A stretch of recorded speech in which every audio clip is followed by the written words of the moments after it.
Hello YouTube. In this video, seems to be a lot of questions come up about the KX40 and the KX57-5. And I have had two 40s now, and I've had two 57-5s. I don't use them daily, so I want to disclose that. And I'm not out, making money with them or, needing to be productive. They're around our small farm. I've got one for a brush cutter to cut banks, and it's just nice. I use them to move logs, cut wood. We've got a lot of logs that we've had to take down on building our property, and it's just nice to be able to pick them up.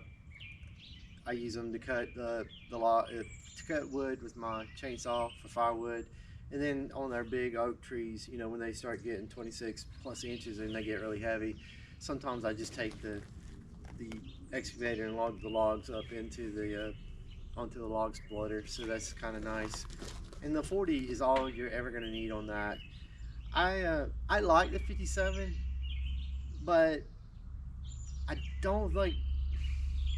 I didn't really notice like the 57. I'm like, oh my goodness, this is like so much more power. I can do so much more with it. I don't know that it was as quick. Maybe just moving and reaching out and grabbing things as the 40. Maybe the hydraulics is a little bit better. I don't know, where you can move and spin around and things. Probably maybe a little bit better in the 57. I would say this, and I've had a Cat 3045 and I've had a Cat 315, and I've been able to run a Cat 312. The 312, 315, if I was doing professional work, land clearing, probably even septic tanks, I would have something that size. I don't know how that compares to the KX80. And in my opinion, if I was a professional company and I could justify it, I think I would have a 40, and then I would have at least an 80 or something, or even maybe something a little bit bigger than an 80. I don't know what I think it weighs like 19,000 pounds. I know I'd probably want like a 315. I've seen some ask questions like they're going to dig septics. When we dug our septic, we used a 36-inch bucket and on a 3045, and the people came out here, one of the guys that does it with a backhoe and a 312, I think it was, they were not, it was just too slow, and that's all I can imagine for a 40. So if you're digging like in clay like we have here in North Carolina, and you're using a 36-inch bucket and that's your main job, I think you may want to get a 57. Not saying you couldn't do it with 40 by any means. It just takes longer and time's money. Other than that, like digging out stumps, the 57's got obviously more power. I don't know that but it's, again, I wouldn't be buying a 57 to go stumping. But if I was on a farm and I didn't have to worry about hauling, I didn't have to worry about a CDL or things like that, and a 57 might be the place to start, or somewhere in there. And a lot of people have talked about the 48. I almost wish I would try the 48 instead of the 40. But I have to say, I just, the 40, it's like quick. It does what I needed to do, and I just couldn't imagine, like, for the extra, I think it's the extra $13,000–14,000 to the 57, I just couldn't see justifying it.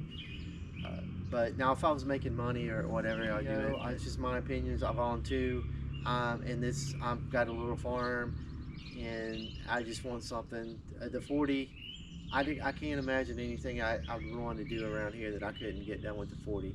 The 57, maybe a little bit. I did go help a friend dig an old stump, a big stump. I don't know that my 40, that I would have been able to do it. It would take me a lot longer than 57, but it still gave the 57 some problems. Because you see online, people are, oh, the 57 popped out the stump. If you're talking about 24, 25 inch or bigger, or, stumps with aggressive, or trees with aggressive roots that go down, especially with a big taproot or something like that, I don't really know. If that's all you're buying it for, I think you'd probably want to get an 80 or get a 20 or 30,000 pound machine anyway. I don't think you'd really want to be messing around with either one of these. So it comes to me, the 57 is nice, but for the size and the things that you have to deal with hauling it versus a 40, I really just don't know what the market is, unless the market again is like a farm or somewhere, or you can haul the equipment, or you don't need to haul it, and it's just a money thing. Like, you're okay with spending another $12,000–14,000 and just to get as much power as you can. And now, one thing I don't know if you're running a mulching head, the 40, we have a VMC cutter. I don't know if you can see it in this shot here. I like for brush cutting, for anything up to 2 to 4 inches, and just on banks and everything. This like I am ecstatic with this. I don't even know why, because I see some people that